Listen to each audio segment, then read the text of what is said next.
Hello everyone, welcome to SR tutorials. Friends, ఈ వీడియోలో మనం తెలంగాణకు సంబంధించి న్యూస్ పేపర్లో పబ్లిష్ అయిన ఇంపార్టెంట్ అప్డేట్స్ని అయితే తెలుసుకుందాం. సో ఇక్కడ చూస్తే ఆర్టీసీలో 3035 ఉద్యోగాల భర్తీ, ప్రభుత్వ తుది పరిశీలనలో ప్రతిపాదనలు, జాబితాలో అత్యధికంగా 2000 డ్రైవర్ పోస్టులు అంటూ ఈనాడు పేపర్లో పబ్లిష్ అయింది.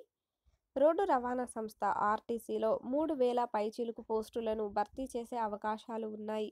ఈ మేరకు ఆర్టీసీ పంపిన ప్రతిపాదనలను ప్రభుత్వం పరిశీలిస్తోంది.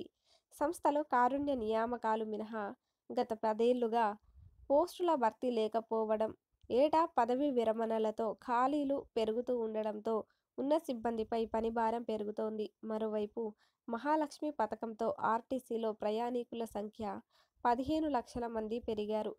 ఆక్యుపెన్సీ రేషియో 65% నుంచి 100%కి చేరింది.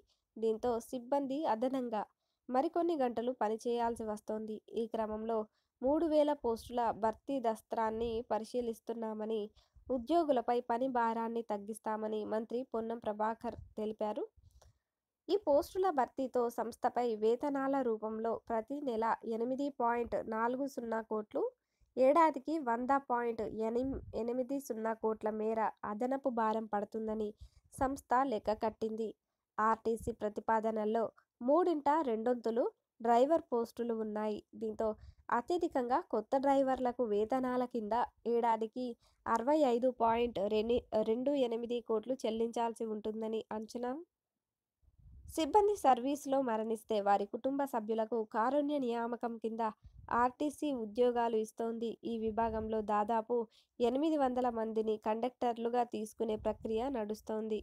ఈ కారణంతో తాజా ప్రతిపాదనల్లో కండక్టర్ పోస్టుల భర్తీకి ప్రతిపాదించలేదని సమాచారం.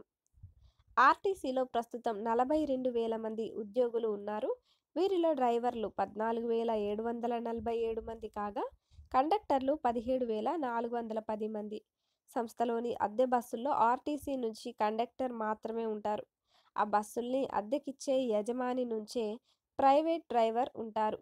ఆర్టీసీ ఇటీవల తీసుకుంటున్న ఎలక్ట్రిక్ బస్సులు కూడా అద్దెవే అంటూ ఇచ్చారు.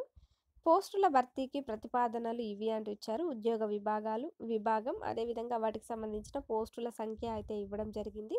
డ్రైవర్ పోస్టుకి 2000, శ్రామిక్ పోస్టుకి 743 పోస్టులు అయితే ఉన్నాయి. డిప్యూటీ సూపరింటెండెంట్ మెకానిక్ విభాగంలో 114, డిప్యూటీ సూపరింటెండెంట్ ట్రాఫిక్ విభాగంలో 84, డిఎం ఏటీఎం మెకానికల్ ఇంజనీర్ దీనిలో 40, అసిస్టెంట్ ఇంజనీర్ సివిల్ దీనిలో 23, మెడికల్ ఆఫీసర్ దీనిలో 14, సెక్షన్ ఆఫీసర్ సివిల్ దీనిలో 11, అకౌంట్స్ ఆఫీసర్ దీనిలో 6. సో ఈ విధంగా అయితే ఉన్నాయన్నమాట.